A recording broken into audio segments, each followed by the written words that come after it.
ਵਾਹਿਗੁਰੂ ਜੀ ਕਾ ਖਾਲਸਾ ਸ੍ਰੀ ਵਾਹਿਗੁਰੂ ਜੀ ਕੀ ਫਤਿਹ। ਜਿਤਨੀ ਕੁ ਹਾਜ਼ਰੀ ਗੁਰੂ ਮਹਾਰਾਜ ਦੀ ਕਿਰਪਾ ਦੇ ਨਾਲ ਆਪ ਜੀ ਦੇ ਚਰਨਾਂ ਦੇ ਵਿੱਚ ਲੱਗਦੀ ਹੈ, ਵਿਚਾਰਾਂ ਦੇ ਵਿੱਚ ਲੱਗਦੀ ਹੈ, ਲਾਈਦੀ ਹੈ, ਇਹ ਸਭ ਉਸ ਦੇ ਸਦਕਾ ਹੈ, ਉਸ ਦੀ ਕਿਰਪਾ ਹੈ। ਗੁਰਮੁਖ ਪਿਆਰਿਓ, ਜੇ ਜੀਵਨ ਮਿਲੇ ਤੇ ਫਿਰ ਜੀਵਨ ਦਾ ਪਰਮ ਆਨੰਦ ਵੀ ਪ੍ਰਾਪਤ ਕਰੀਏ। ਸੁੱਖ ਸਾਨੂੰ ਕਿੱਥੋਂ ਮਿਲਣੇ ਨੇ ਔਰ ਦੁੱਖ ਸਾਡੇ ਕਿੱਥੋਂ ਦੂਰ ਹੋਣੇ ਨੇ। ਇਹ ਸਿਰਫ ਇੱਕ ਮਨ ਦੀ ਅਵਸਥਾ ਤੇ ਹੈ। ਅਸੀਂ ਮਨ ਦੇ ਜਿਹੜੇ ਖਿਆਲ ਹੈ ਉਹਨਾਂ ਖਿਆਲਾਂ ਨੂੰ ਸਮਝਣਾ ਹੈ। ਜਿਹੜੇ ਸਾਡੇ ਮਨ ਦੇ ਅੰਦਰ ਖਿਆਲ ਬਣਦੇ ਨੇ, ਪੈਦਾ ਹੁੰਦੇ ਨੇ, ਉਹਨਾਂ ਨੂੰ ਜਾਣਨਾ ਹੈ। ਕਿਉਂਕਿ ਸਾਰੀ ਜਿਹੜੀ ਜ਼ਿੰਦਗੀ ਹੈ ਨਾ, ਇਹ ਸਿਰਫ ਮਨ ਦੇ ਤਲ ਤੇ ਖੜੀ ਹੈ, ਮਨ ਦੇ ਵਿਕਾਸ ਤੇ ਖੜੀ ਹੈ। ਔਰ ਮਨ ਦਾ ਜਿਹੜਾ ਵਿਕਾਸ ਹੈ ਕਿੱਥੋਂ ਬਣਦਾ ਹੈ? ਇਹ ਤੁਹਾਡਾ ਨੇਚਰ ਹੈ, ਤੁਹਾਡੀ ਸੋਚ ਹੈ, ਤੁਹਾਡੀ ਸਮਝ ਹੈ। ਹਿਰਦੇ ਦੇ ਵਿੱਚ ਜਿਤਨੀ ਸ਼ੁੱਧਤਾ ਪੈਦਾ ਕਰੋਗੇ, ਜਿਤਨੇ ਉੱਚੇ ਕਿਰਦਾਰ ਹਾਸਲ ਕਰੋਗੇ, ਉਤਨਾ ਉੱਚਾ ਤੁਹਾਡਾ ਜੀਵਨ ਬਣ ਜਾਏਗਾ। ਔਰ ਜਦੋਂ ਜੀਵਨ ਉੱਚਾ ਬਣ ਜਾਵੇ ਤੇ ਫਿਰ ਪਰਮ ਆਨੰਦ ਹੈ ਜਿਹੜਾ ਉਹ ਪ੍ਰਾਪਤ ਹੋਣ ਲੱਗ ਜਾਂਦਾ ਹੈ। ਸਾਡਾ ਜੀਵਨ ਉੱਚਾ ਕਿਵੇਂ ਬਣੇਗਾ? ਅਸੀਂ ਅੰਮ੍ਰਿਤ ਵੇਲੇ ਉੱਠਦੇ ਹਾਂ, ਸਾਡੇ ਚੇਤੇ ਦੇ ਵਿੱਚ ਜਿਹੜਾ ਖਿਆਲ ਹੈ, ਪਹਿਲਾਂ ਉਸ ਖਿਆਲ ਨੂੰ ਪੜ੍ਹੋ। ਜੋ ਖਿਆਲ ਸਾਡੇ ਕੋਲੇ ਆਇਆ ਕਿਸ ਦਾ ਹੈ? ਕਿਉਂਕਿ ਸੰਸਾਰ ਕੂੜ ਦਾ ਬਣ ਗਿਆ ਹੈ। ਔਰ ਜੋ ਕੁਝ ਅੰਮ੍ਰਿਤ ਵੇਲੇ ਚੇਤੇ 'ਚ ਹੋਵੇਗਾ ਉਹ ਤੁਹਾਡੇ ਜੀਵਨ ਦਾ ਰੋਗ ਹੋਵੇਗਾ। ਰੋਗ ਲਾਉਣਾ ਤੇ ਹਰੀ ਦੇ ਨਾਮ ਦਾ ਲਾਓ, ਰੋਗ ਲਾਉਣਾ ਤੇ ਸੱਚ ਦੇ ਚੱਲਣ ਦਾ ਲਾ ਲਓ। ਸੱਚ ਤੇ ਚੱਲੋਗੇ ਤਾਂ ਪਰਮ ਆਨੰਦ ਬਣ ਜਾਵੇਗਾ। ਸੱਚ ਤੇ ਚੱਲਣਾ ਬੜਾ ਕਠਿਨ ਹੈ, ਔਖਾ ਹੈ। ਕਿਉਂਕਿ ਰਸ ਹੈ ਜਿਹੜੇ ਉਹ ਕਲਯੁਗ ਦੇ ਲੱਗੇ ਨੇ, ਔਰ ਇਹਨਾਂ ਰਸਾਂ ਦੇ ਵਿੱਚੋਂ ਆਪਣੇ ਆਪ ਨੂੰ ਦੂਰ ਕਰਨਾ ਬੜਾ ਔਖਾ ਹੈ। ਕਿਉਂਕਿ ਗੁਰਮੁਖੋ, ਜਿਹੜਾ ਰੋਗ ਲੱਗ ਜਾਂਦਾ ਨਾ, ਉਸ ਰੋਗ ਦਾ ਟੁੱਟਣਾ ਸਿਰਫ ਗੁਰੂ ਦੇ ਹੱਥ ਵਿੱਚ ਹੈ। ਔਰ ਗੁਰੂ ਸਾਡੇ ਹਿਰਦੇ 'ਚ ਬੈਠਾ ਹੈ। ਔਰ ਗੁਰੂ ਦੇ ਹੁਕਮ ਦੇ ਨਾਲ ਹੀ ਸਾਨੂੰ ਆਨੰਦ ਮਿਲੂਗਾ। ਅਸੀਂ ਗੁਰੂ ਦੀਆਂ ਖੁਸ਼ੀਆਂ ਪ੍ਰਾਪਤ ਕਰਨੀਆਂ, ਪ੍ਰਾਪਤ ਤਾਂ ਹੋਣਗੀਆਂ ਜੇ ਅਸੀਂ ਗੁਰੂ ਨੂੰ ਹਿਰਦੇ ਦੇ ਵਿੱਚੋਂ ਪ੍ਰਗਟ ਕਰਾਂਗੇ। ਹੁਣ ਮਨ ਦੀ ਅਵਸਥਾ ਹੈ, ਪਹਿਲਾਂ ਤਾਂ ਆਪਣੇ ਮਨ ਨੂੰ ਇਹ ਸਮਝਾ ਕਿ ਸੰਸਾਰ ਦੇ ਵਿੱਚ ਇਕੱਲਾ ਹੀ ਆਇਆ ਤੂੰ ਤੇ ਇਕੱਲੇ ਨੇ ਜਾਣਾ। ਔਰ ਫਿਰ ਤੇਰੇ ਜਿਹੜੇ ਕਰਮ ਨੇ, ਜਿਹੜਾ ਧਰਮ ਹੈ, ਉਹਨੂੰ ਸਮਝਾ ਵੀ ਤੇਰਾ ਜਿਸ ਘਰ ਵਿੱਚ ਜਨਮ ਹੋਇਆ ਉਸੇ ਘਰ ਦੇ ਵਿੱਚ ਹੀ ਤੇਰਾ ਜੀਵਨ ਹੈ। ਸੁਪਨੇ ਨਾ ਏਡੇ ਵੱਡੇ ਵਿਖਾਓ ਕਿ ਸੰਸਾਰ ਦੇ ਵਿੱਚ ਕੋਈ ਅਮੀਰੀ ਹਾਸਲ ਕਰਨੀ ਜਾਂ ਕੋਈ ਅਹੁਦਾ ਹਾਸਲ ਕਰਨਾ ਨਹੀਂ। ਉਹ ਦੇਣ ਹੈ ਪਰਮਾਤਮਾ ਦੀ। ਜੇ ਤੁਹਾਡਾ ਨੇਚਰ ਚੰਗਾ ਹੋਵੇਗਾ, ਤੁਹਾਡੀ ਸੋਚ ਚੰਗੀ ਹੋਵੇਗੀ ਤੇ ਅਹੁਦੇ ਤੇ ਕੁਝ ਵੀ ਨਹੀਂ। ਗੁਰਮੁਖ ਤੁਹਾਨੂੰ ਸ੍ਰਿਸ਼ਟੀ ਦੇ ਮਾਲਕ ਬਣਾਇਆ, ਸ੍ਰਿਸ਼ਟੀ ਦੇ ਮਾਲਕ, ਪੂਰੀ ਪ੍ਰਿਥਵੀ ਦੇ ਮਾਲਕ ਇਨਸਾਨ ਨੂੰ ਬਣਾਇਆ ਹੈ।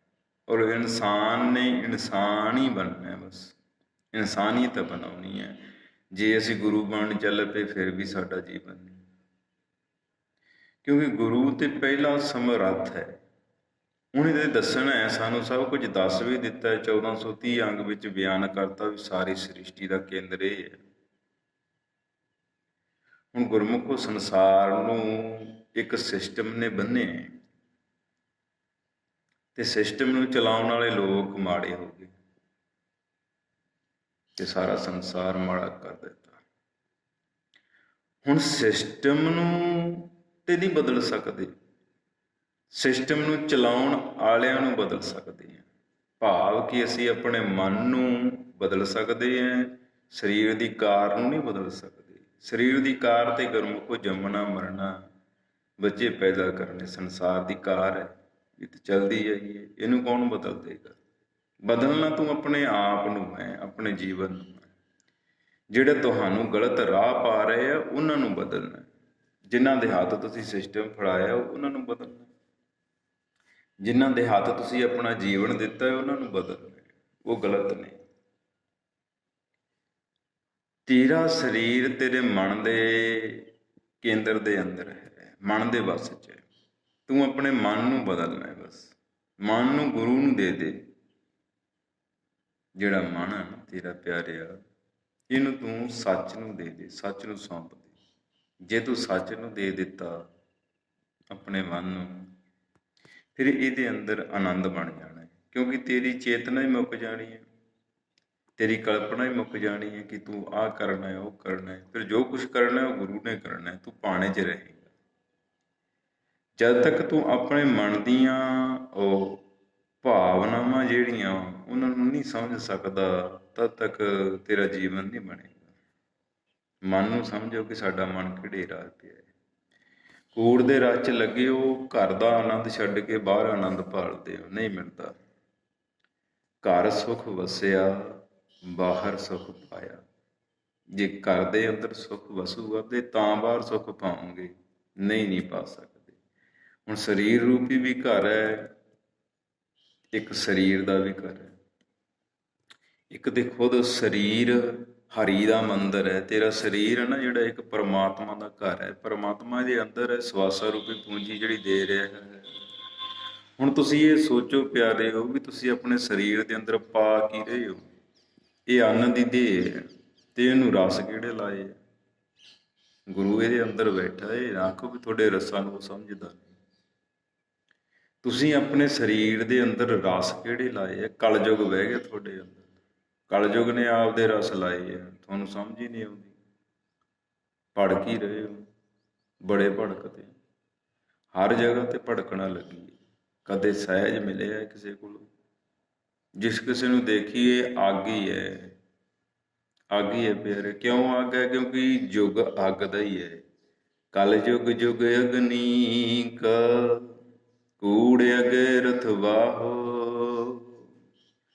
ਹੁਣ ਇਹ ਜੋਗੀ ਅੱਗ ਦਾ ਹੈ, ਇਹਨੇ ਤੇ ਕੂੜ ਬਣਾਉਣਾ ਹੈ। ਸਮਝਣਾ ਪਿਆਰਿਆ ਅਸੀਂ ਹੈ, ਮਨ ਦੀ ਅਵਸਥਾ ਨੂੰ ਅਸੀਂ ਬਦਲਣਾ ਹੈ, ਤਾਂ ਅਸੀਂ ਸਿੱਖ ਹੋਵਾਂਗੇ।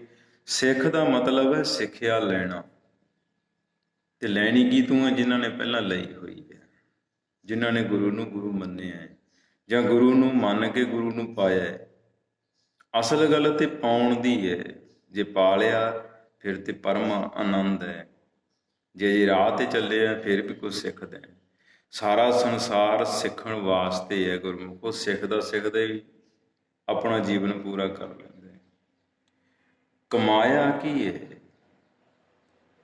ਗੁਰਮੁਖੋ? ਜੋ ਦਾਸ ਨੂੰ ਸੁਣ ਰਹੇ ਨੇ, ਬੈਠ ਕੇ ਇੱਕ ਵਾਰ ਚੇਤਾ ਕਰਿਓ ਵੀ ਅਸੀਂ ਇਕੱਲਿਆਂ ਆਏ ਹਾਂ ਤੇ ਇਕੱਲਿਆਂ ਨੇ ਜਾਣਾ ਹੈ। ਅਸੀਂ ਜ਼ਿੰਦਗੀ ਵਿੱਚ ਕੀਤਾ ਕੀ ਹੈ? ਫਿਰ ਤੁਹਾਨੂੰ ਚੇਤਾ ਆਊਗਾ ਵੀ ਅਸੀਂ ਕਰਨਾ ਕੀ ਹੈ। ਸੰਸਾਰ ਦੀ ਕਾਰ ਹੈ ਨਾ, ਜ਼ਿੰਮੇਵਾਰੀਆਂ ਸਾਡੀਆਂ। ਜੇ ਪਰਿਵਾਰ ਹੈ ਤਾਂ ਫਿਰ ਜ਼ਿੰਮੇਵਾਰੀਆਂ। ਪਰਿਵਾਰ ਨੂੰ ਸੁੱਖ ਦੇਣੇ ਸਾਡਾ ਧਰਮ ਹੈ। ਜੇ ਪਰਿਵਾਰ ਹੀ ਦੁਖੀ ਕਰ ਦਿੱਤਾ ਫਿਰ ਕੀ ਹੈ? ਫਿਰ ਤੇ ਆਇਆ ਬੇਅਰਥ ਹੈ। ਪੁੱਤਰ ਹੋਣਾ, ਸਪੁੱਤਰ ਹੋਣਾ ਜੀਵਨ ਹੈ, ਕਪੁੱਤਰ ਹੋਣਾ ਜੀਵਨ ਨਹੀਂ। ਜੇ ਆ ਕੇ ਵੇ ਮਾਂ ਬਾਪ ਦੀ ਜਾਇਦਾਦ ਨੂੰ ਹੀ ਉਜਾੜ ਦਿੱਤਾ ਤੇ ਫਿਰ ਗੁਰਮੁਖੋ ਜੀਵਨ ਦਾ, ਜਿਉਣ ਦਾ, ਆਉਣ ਦਾ ਸਾਰਾ ਜਿਹੜਾ ਕੁਟੰਬ ਹੈ ਸਾਰਾ ਬੇਅਰਥ ਗਿਆ, ਇਹ ਕਿਸੇ ਹਿੱਸੇ ਨਹੀਂ ਆਇਆ। ਜੇ ਅਸੀਂ ਆਪਦੇ ਮਾਂ ਬਾਪ ਦੀ ਜਿਤਨੀ ਜਾਇਦਾਦ ਹੈ ਉਹਨੂੰ ਉਤਨਾ ਹੀ ਸਾਂਭ ਕੇ ਰੱਖ ਲਈਏ ਨਾ, ਤੇ ਨਾ ਵਧਾਈਏ ਤੇ ਨਾ ਘਟਾਈਏ, ਤੇ ਫਿਰ ਵੀ ਜੀਵਨ ਗੁਰਮੁਖ ਕਿਸੇ ਹਿੱਸੇ ਆ ਜਾਂਦਾ। ਜੇ ਉਜਾੜੇ ਕੀਤੇ ਤੇ ਫਿਰ ਨਹੀਂ। ਹੁਣ ਮਨ ਦੀ ਅਵਸਥਾ ਦੇ ਪਿਤਾ ਤੇ ਗੁਰਮੁਖੋ ਗੁਰੂ ਨਾਨਕ ਵਰਗੇ ਨੇ, ਐਡੀਆਂ ਮਹਾਨ ਰੂਹਾਂ 10 ਪਾਤਸ਼ਾਹੀਆਂ ਨੇ ਖੁਦ ਨਿਰੰਕਾਰ ਦਾ ਰੂਪ ਹੈ, ਉਹ ਦਸੇ ਪਾਤਸ਼ਾਹੀਆਂ, ਤੇ ਸਾਨੂੰ 11ਵੀਂ ਜੋਤ ਸਾਡੀ ਝੋਲੀ ਪਾਤੀ ਸ਼ਬਦ ਰੂਪੀ। ਸਾਨੂੰ ਆਪਣੇ ਵਰਗਾ ਬਣਨ ਵਾਸਤੇ ਉਹ ਗੁਰੂ ਗ੍ਰੰਥ ਸਾਹਿਬ ਦਾ 1430 ਅੰਗ ਦੇ ਦਿੱਤਾ। ਅਸੀਂ ਕਿਸ ਰਾਹ ਪਏ ਹਾਂ? ਗੁਰੂ ਦੀ ਬਾਣੀ ਖੁਦ ਕਹਿੰਦੀ ਹੈ ਕਿ ਹਰ ਕਾ ਭਗਤ ਹਰ ਜੈਸਾ ਜਾਣੀਐ। ਹਰੀ ਦਾ ਭਗਤ ਹਰੀ ਵਰਗਾ ਹੀ ਹੋਣਾ ਚਾਹੀਦਾ। ਤੇ ਫਿਰ ਗੁਰਮੁਖੋ ਜਿਹੜੇ ਗੁਰੂ ਨਾਨਕ ਦੇ ਭਗਤ ਹੈ, ਫਿਰ ਗੁਰੂ ਨਾਨਕ ਵਰਗੇ ਕਿਉਂ ਨਾ ਹੋਣ? ਜੇ ਗੁਰੂ ਅੰਗਦ ਦੇ ਭਗਤ ਹੈ, ਫਿਰ ਗੁਰੂ ਅੰਗਦ ਵਰਗੇ ਹੋਣ। ਜੇ ਗੁਰੂ ਅਮਰਦਾਸ ਦੇ ਭਗਤ ਹੈ, ਫਿਰ ਗੁਰੂ ਅਮਰਦਾਸ ਵਰਗੇ ਹੋਣ। ਜੇ ਗੁਰੂ ਰਾਮਦਾਸ ਦੇ ਭਗਤ ਨੇ, ਫਿਰ ਗੁਰੂ ਰਾਮਦਾਸ ਵਰਗੇ ਹੋਣ। ਜੇ ਸ਼ਹੀਦਾਂ ਦੇ ਸਰਤਾਜ ਵਰਗਾ ਬਣਨਾ ਤੇ ਗੁਰਮੁਖੋ ਫਿਰ ਤੇ ਬਹੁਤ ਵੱਡੀ ਗੱਲ ਹੈ। ਪਰ ਤੱਕ ਹਰ ਹੈ। ਤੱਤੀਆਂ ਤਵੀਆਂ ਤੇ ਚੌਂਕੜੇ ਐਵੇਂ ਨਹੀਂ ਲੱਗਦੇ। ਪਰ ਤੱਕ ਹਰ। ਤੇ ਫਿਰ ਮੀਰੀ ਪੀਰੀ ਵੀ ਸਾਨੂੰ ਦਿੱਤੀ ਹੈ।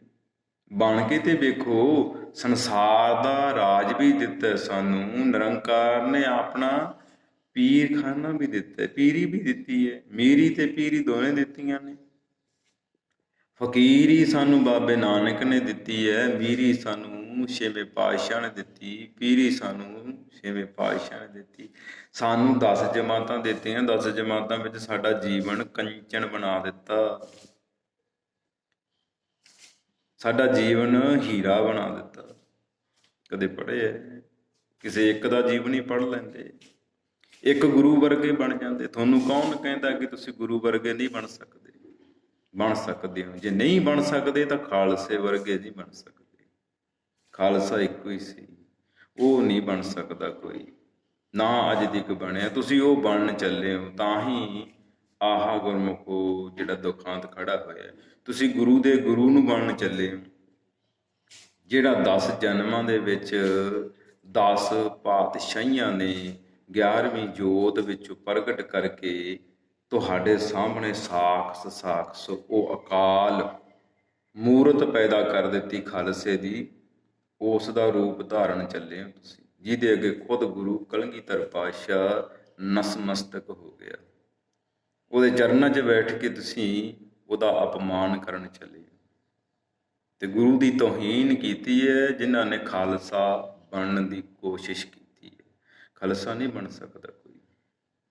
ਗੁਰੂ ਬਣਨਾ, ਗੁਰੂ ਵਰਗੇ ਬਣ ਸਕਦੇ ਹੋ, ਗੁਰੂ ਅਖਵਾ ਨਹੀਂ ਸਕਦੇ।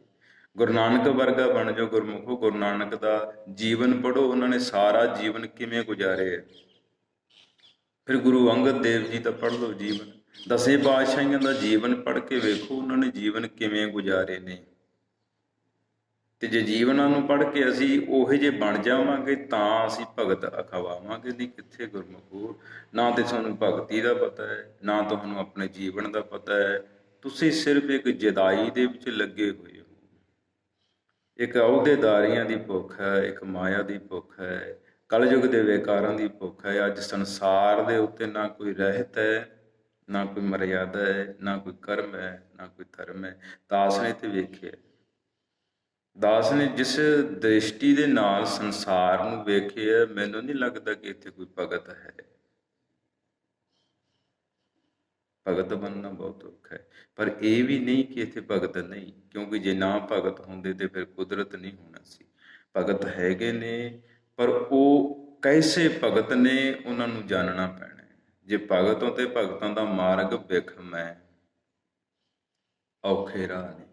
ਜਦੋਂ ਭਗਤੀ ਦਾ ਰਸ ਪ੍ਰਾਪਤ ਹੋ ਜਾਂਦਾ ਹੈ, ਉਹ ਸੰਸਾਰ ਨੂੰ ਸਿੱਧੇ ਰਾਹ ਤੇ ਚਲਾਉਣ ਵਾਸਤੇ ਉਹ ਆਪਣਾ ਧਰਮ ਹੈ, ਜਿਹੜਾ ਕਰਮ ਹੈ, ਉਹ ਕਰਨ ਲੱਗ ਜਾਂਦੇ ਨੇ। ਜਦੋਂ ਵੀ ਭਗਤੀ ਦਾ ਰਸ ਪ੍ਰਾਪਤ ਹੋ ਗਿਆ, ਉਦੋਂ ਉਹ ਸੰਸਾਰ ਦੇ ਵਿੱਚੋਂ ਆਪਣਾ ਨਾਤਾ ਤੋੜ ਲੈਂਦੇ ਨੇ, ਨਿਰੰਕਾਰ ਨਾਲ ਨਾਤਾ ਜੁੜ ਜਾਂਦਾ ਹੈ। ਫਿਰ ਉਹਨਾਂ ਨੂੰ ਜੀਵਨ ਦੀ ਕਿਸੇ ਦੀ ਲਾਲਸਾ ਨਹੀਂ ਰਹਿੰਦੀ, ਉਹ ਲਾਲਸਾ ਹੀ ਮੁੱਕ ਜਾਂਦੀ ਹੈ। ਫਿਰ ਉਹ ਧਰਮ ਦੇ ਰਾਹ ਪੈ ਜਾਂਦੇ ਨੇ। ਭਗਤ ਉਹ ਹੁੰਦੇ ਨੇ, ਭਗਤਾਂ ਦਾ ਮਾਰਗ ਵਿਖਮ ਹੈ। ਵਿਖਮ ਸੰਸਾਰ ਦੇ ਲਈ ਹੈ, ਭਗਤਾਂ ਲਈ ਨਹੀਂ। ਭਗਤਾਂ ਲਈ ਤੇ ਰਾਹ ਹੀ ਉਹ ਹੈ, ਕਿਉਂਕਿ ਸੱਚ ਬੋਲਣਾ, ਸੱਚ ਤੇ ਚੱਲਣਾ। ਹੁਣ ਸੰਸਾਰ ਕੂੜ ਦਾ ਹੈ, ਕੂੜ ਦੇ ਰਸਾਂ ਨਾਲ ਭਰਿਆ ਹੋਇਆ ਹੈ। ਕੂੜ ਦੇ ਰਸਾਂ ਨੂੰ ਜਦੋਂ ਸੱਚ ਸੀਸਾ ਬਣਾ ਕੇ ਵਿਖਾਵੇਗਾ ਤੇ ਗੁਰਮੁਖੋ ਜਿਹੜੀਆਂ ਝੂਠ ਤੇ ਕੂੜ ਦੀਆਂ ਇਮਾਰਤਾਂ ਵੱਡੀਆਂ ਵੱਡੀਆਂ ਨੇ ਨਾ, ਤੇ ਸਾਰੀਆਂ ਡਿੱਗ ਜਾਂਦੀਆਂ। ਫਿਰ ਹੰਕਾਰ ਟੁੱਟਦਾ, ਜਦੋਂ ਹੰਕਾਰ ਟੁੱਟਦਾ ਤੇ ਫਿਰ ਭਗਤਾਂ ਦੇ ਉੱਤੇ ਜ਼ੁਲਮ ਹੁੰਦੇ ਨੇ, ਪਾਪ ਹੁੰਦੇ ਨੇ। ਫਿਰ ਲੋਕ ਭਗਤਾਂ ਨੂੰ ਖਤਮ ਕਰਦੇ ਨੇ। ਕਿਹੜੇ? ਜਿਹੜੇ ਮਹਾਮੂਰਖ ਨੇ, ਜਿਨ੍ਹਾਂ ਦਾ ਯੁੱਗ ਹੈ ਕਲਯੁੱਗ। ਯੁੱਗ ਅਗਨੀ ਕਾ ਕੂੜ ਅਗੇ ਰਥਵਾਓ। ਭਗਤ ਜੀਵਨ ਨੂੰ ਉਹਦੀ ਪ੍ਰਗਟ ਕਰਦੇ ਨੇ ਜਦੋਂ ਉਹਨਾਂ ਦਾ ਸਮਾਂ ਅੰਤਮ ਪੜਾਅ ਤੇ ਹੁੰਦਾ ਹੈ, ਕਿਉਂਕਿ ਗੁਰੂ ਦੇ ਕੋਲ ਜਾਣ ਦੀ ਖਿੱਚ ਬਣ ਜਾਂਦੀ ਹੈ। ਸੰਸਾਰ ਵਿੱਚ ਰਹਿੰਦੇ ਆ ਭਗਤੀ ਦਾ ਕਰਦੇ ਆ, ਭਗਤੀ ਨੂੰ ਕਰਦੇ ਆ, ਸੰਸਾਰ ਨੂੰ ਨਹੀਂ ਪਤਾ ਚੱਲਦਾ। ਜਦੋਂ ਭਗਤੀ ਪੂਰਨ ਹੋ ਜਾਂਦੀ ਹੈ ਉਦੋਂ ਸੰਸਾਰ ਨੂੰ ਪਤਾ ਚੱਲਦਾ ਕਿ ਇਹ ਭਗਤ ਹੈ। ਉਹਨਾਂ ਚਿਰ ਤੇ ਉਹਨਾਂ ਦੇ ਜੰਮਣ ਵਾਲੇ ਵੀ ਉਹਨੂੰ ਨਹੀਂ ਜਾਣਦੇ, ਪਰ ਫਿਰ ਸੰਸਾਰ ਜਾਣਦਾ ਹੈ। ਫਿਰ ਨਿਰੰਕਾਰ ਜਦੋਂ ਹਿਰਦੇ 'ਚੋਂ ਪ੍ਰਗਟ ਹੋ ਜਾਂਦਾ, ਫਿਰ ਸਾਰੀ ਸ੍ਰਿਸ਼ਟੀ ਜਾਣ ਲੈਂਦੀ ਹੈ ਕਿ ਇਹ ਭਗਤ ਹੈ। ਭਗਤੀ ਦਾ ਭਾਵ ਹੀ ਸਰਬੱਤ ਦਾ ਭਲਾ ਹੈ, ਸਰਬੱਤ ਦੇ ਭਲੇ ਲਈ ਜੀਵਨ ਲਾਉਣਾ ਹੈ। ਕਾਮਨਾ ਕੋਈ ਨਹੀਂ ਮਨ ਦੇ ਵਿੱਚ। ਗੁਰਮੁਖੋ ਸਾਰਾ ਸੰਸਾਰ ਇੱਕ ਪਰਿਵਾਰ ਹੈ। ਇੱਕ ਬਜ਼ੁਰਗ ਬੈਠਾ ਹੈ, ਪਰਿਵਾਰ ਦਾ ਖਿਆਲ ਰੱਖਦਾ ਹੈ। ਬਜ਼ੁਰਗ ਨੂੰ ਕੋਈ ਨਹੀਂ ਸਮਝਦਾ ਕਿ ਉਹਦੇ ਦਿਲ ਵਿੱਚ ਕੀ ਹੈ। ਬਜ਼ੁਰਗ ਇੱਕ ਭਾਵਨਾ ਦੇ ਤੌਰ ਤੇ ਬੈਠਾ ਹੈ, ਅੰਦਰੋਂ ਸਭ ਦਾ ਸੁੱਖ ਮੰਗਦਾ, ਸਭ ਨੂੰ ਪੁੱਛਦਾ ਫਲਾਨਾ ਆ ਗਿਆ, ਦੂਜਾ ਆ ਗਿਆ। ਜਿਤਨੇ ਪੁੱਤਰ ਹੈ ਪੋਤੇ ਹੈ, ਸਾਰੇ ਬੱਚੇ ਬੱਚੀ ਨੂੰ ਪੁੱਛਦਾ ਕਿ ਸਾਰੇ ਆ ਗਏ, ਸਾਰੇ ਠੀਕ ਨੇ। ਕਿਉਂ ਪੁੱਛਦਾ? ਕਿਉਂਕਿ ਚਿੰਤਾ ਹੁੰਦੀ ਹੈ। ਬਜ਼ੁਰਗਾਂ ਨੂੰ ਚਿੰਤਾ ਹੁੰਦੀ ਹੈ। ਗੁਰਮੁਖੋ ਚਿੰਤਾ ਇਸੇ ਕਰਕੇ ਹੁੰਦੀ ਹੈ ਕਿ ਸਾਰੇ ਸਲਾਮਤ ਨੇ, ਕੁਛ ਨੇ।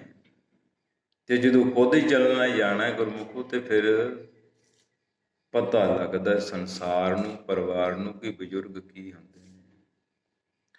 ਜਦੋਂ ਬਜ਼ੁਰਗ ਚਲੇ ਜਾਂਦੇ ਨੇ ਨਾ ਪਿਆਰੇ, ਫਿਰ ਪਤਾ ਚੱਲਦਾ ਜੀਵਨ ਦਾ ਕਿ ਸਾਸੀ ਗਮਾਇਆ ਕੀ ਹੈ। ਅੱਜ ਪੰਜਾਬ ਨੇ ਆਪਣੇ ਬਜ਼ੁਰਗ ਗਮਾਏ ਨੇ। ਬਜ਼ੁਰਗ ਕਿਉਂਕਿ ਸਤਿਕਾਰ ਗਮਾਤਾ, ਹੰਕਾਰ ਨਹੀਂ ਲੋਟ ਆਇਆ। ਸਾਰਾ ਸੰਸਾਰ ਹੰਕਾਰੀ ਹੋ ਗਿਆ, ਮਾਇਆ ਦਾ ਵਸ ਹੋ ਗਿਆ, ਭੁੱਲ ਗਿਆ ਆਪਣਿਆਂ ਨੂੰ, ਭੁੱਲ ਗਿਆ ਆਪਣੇ ਮੂੰਹ ਨੂੰ, ਪਿਆਰ ਨੂੰ, ਸਤਿਕਾਰ ਨੂੰ, ਜੀਵਨ ਨੂੰ। ਸਾਰੇ ਸੰਸਕਾਰ ਉਲਟੇ। ਇਸ ਵਕਤ ਗੁਰਮੁਖੋ ਤੁਹਾਡਾ ਨਿਰੰਕਾਰ ਤੋਂ ਬਿਨਾਂ ਕੋਈ ਨਹੀਂ, ਔਰ ਨਿਰੰਕਾਰ ਤੁਹਾਡੇ ਅੰਦਰ ਹੈ, ਹਿਰਦੇ 'ਚ ਹੈ। ਜਦ ਤੱਕ ਪ੍ਰਗਟ ਨਹੀਂ ਕਰੋਗੇ ਪਰਮ ਆਨੰਦ ਨਹੀਂ ਬਣੇਗਾ। ਇਤਨੀ ਹਾਜ਼ਰੀ ਪ੍ਰਵਾਨ। ਵਾਹਿਗੁਰੂ ਜੀ ਕਾ ਖਾਲਸਾ, ਸ੍ਰੀ ਵਾਹਿਗੁਰੂ ਜੀ।